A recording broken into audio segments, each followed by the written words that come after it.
हमारे YouTube channel एकता समाचार को सब्सक्राइब कीजिए, शेयर कीजिए, बेल के बटन को दबाएं और हमारी नई नई खबरें देखें। धन्यवाद। मेरे द्वारा कोई गलत काम किया नहीं गया था, तो मैंने ईडी के अधिकारियों से कहा कि आप मेरे घर की सर्च करिए। मैं 2-2.5 घंटे में आपके पास पहुंच रहा हूँ। मैं सागवाड़ा पहुंचा। ईडी के अधिकारी जो भी मेरे से पूछना चाहते थे उनको पूरा सपोर्ट किया गया और सर्च के अंदर पूरी मदद की। ईडी का स्टेटमेंट आया कि कुछ आपत्तिजनक दस्तावेज मेरे घर से एक चीज़ आपत्तिजनक नहीं मिली है।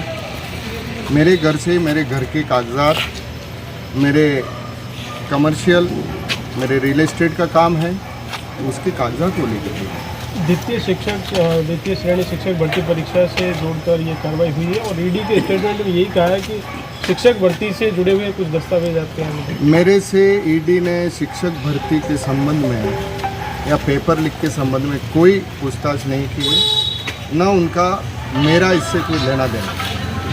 उनका कार्रवाई करने का एक ही प्रश्न था उनका कि बाबूलाल कटारा को आरपीएससी का जो मेंबर बनाया है वो मेरी सिफारिश पे बना, तो मेरी सिफारिश पे बना है, इसलिए वो मेरे से पूछताछ करना चाहते हैं। तो बिल्कुल झूठ बात है, क्योंकि हमारे टीएसपी एरिया के अंदर सभी जनप्रतिनिधियों ने, जिसमें एमएलए, एक्स एमएलए, जिला अध्यक्ष, ब्लॉक अध्यक्ष, सब ने मिल करके बाबूलाल जी कटारा को, बाबूलाल जी को ही नहीं, उस समय जब अपॉइंटमेंट होना था ऐसे कई 8-10 इच्छुक लोग थे जिनके लिए सिफारिश राज्य सरकार को की गई।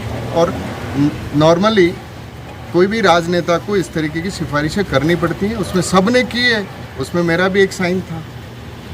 तो उनका ये कहना कि मेरे कहने पे हुआ है बिल्कुल गलत था, ये मैंने उनको स्टेट किया। अब आपका क्या आरोप भी किरोड़ीलाल मीणा ने लगाया है? उससे जो किरोड़ीलाल जी ने जो आरोप लगाए हैं उससे मैं भी आहत हूँ और उदयपुर डिवीज़न की 1 करोड़ जनता भी आहत है, क्योंकि उनके टीएसपी क्षेत्र के 16 विधानसभा क्षेत्र के 35% जनरल ओबीसी की जनता रहती है, शेड्यूल्ड ट्राइब के लोग रहते हैं, उन सब के काम हमने किए। और अब की बार इन्होंने जिस तरीके का आरोप लगाया किरोड़ीलाल जी ने, एक जिम्मेदार आदमी होकर के जो सांसद हैं और बिना सोचे समझे जो आरोप लगाए हैं, तो आज का मेरा यही था। मैं परसों से किरोड़ीलाल जी को फ़ोन करवा रहा हूँ, फ़ोन नहीं उठा रहे। मेरा तय था, मैंने परसों से कह दिया था कि मैं जयपुर आ रहा हूँ, उनके घर पे जा कर के धरना दूंगा और उनसे पूछूंगा कि आपके पास क्या सबूत है जो आपने मेरे ऊपर आरोप लगाए। कि अगर मैं गलत होता तो मैं डर के भागता। मैं किरोड़ी जी के घर के सामने जा कर के बैठने के लिए मैं यहाँ पर आया हूँ, लेकिन आज मुझे पता चला कि वो कहीं चले गए हैं, उनको यहाँ रहना चाहिए था। अगर आरोप लगाए हैं तो मैं पूछने के लिए जा रहा था कि आपके पास क्या सबूत है। तो आज वो गायब हैं। जिस दिन वापस आएंगे मैं यही हूँ जयपुर में, उनके घर पे रात को 12 बजे भी आएंगे तो उनके घर के बाहर जा कर के बैठूँगा। मैं डरने वाला नहीं हूँ। सीएम साहब से मिले, मना कर दिया कि आपको डरने चाहिए? नहीं, मुख्यमंत्री जी से आज मेरी कोई मुलाकात नहीं हुई। मुख्यमंत्री जी से आज कोई मुलाकात नहीं हुई। क्या परमिशन पुलिस ने दी नहीं दी, इस वजह से? पुलिस ने भी, अभी मेरे पास पुलिस प्रशासन का भी फ़ोन आया है कि आचार संहिता लगी हुई है, तो इस तरीके के धरने प्रदर्शन की परमिशन हम आपको नहीं दे सकते हैं। आपको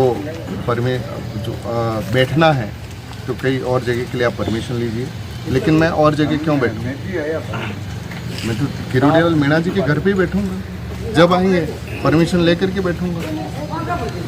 किरोड़ीलाल ने तो परमिशन ली थी क्या? उन्होंने तो कोई परमिशन नहीं ली जब भी आरोप लगाए या लॉकर्स पे पहुँचे या जो भी आरोप कार्रवाई की? किरोड़ीलाल जी मीणा की जो कार्यशैली पूरा राजस्थान जानता है।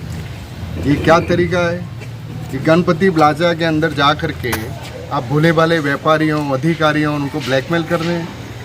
ये ईडी एक ऐसी हमारी देश की प्रतिष्ठित संस्था है, आईटी और ईडी, कि उसके अधिकारी एक सांसद के कहने के ऊपर इस तरीके से चले जाएं, ये लोकतंत्र कहाँ जा रहा है? डराने का माहौल जयपुर में किया जा रहा है। कल भी सारे व्यापारियों ने मिलकर के प्रेस कॉन्फ्रेंस की है।